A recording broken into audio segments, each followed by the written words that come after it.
Ayun kasi guys, so good morning. So ito meron tayo na-discover na feature. So ayan, nung nag-check ako ng notes sa messenger. So ayan, maling kahapon pa yan.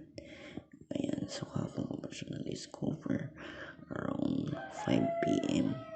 So yan, bali nag-try ako mag-check ng notes niya. So once na nag-react kayo sa notes, hindi na mag-notify or hindi na lalabas to sa message notes or hindi na siya magsasend ng message. Nangyari na lang dyan is when you react to someone's note on messenger, you will be notified without sending a message. So notified na lang sila by Facebook notification.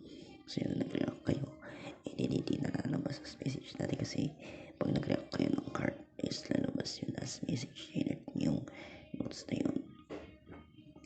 Hindi lang isa pa dyan guys, dito naman tayo sa dun sa isa pa sa notes. Kapag nag-review kayo is meron yung ganito, kaya may lalabas din dyan sa gilid. Yan yung isang feature. So ibig sabihin yan, let others not spread your own. Ayan, so once na nagkano kayo nyan, now you can quickly create a note from what others have shared.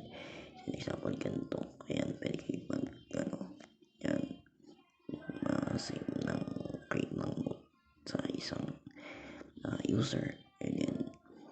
Ayan, pwede kayong basta ganyan. So, pwede natin yung try sa mga susunod. And then, isa pa, dito naman tayo sa Instagram. Ayan, also on post and reels are going away soon. You will see or be able to post on post or reels after April 3, 2025. You can still access your notes in your activity or download them from a call center until June 1, 2025. Yan lang naman yung mga bagong features ni Messenger or ni Meta. So ito, try natin itong isa sa mga susunod na upload natin. Yun na guys, and thanks for watching.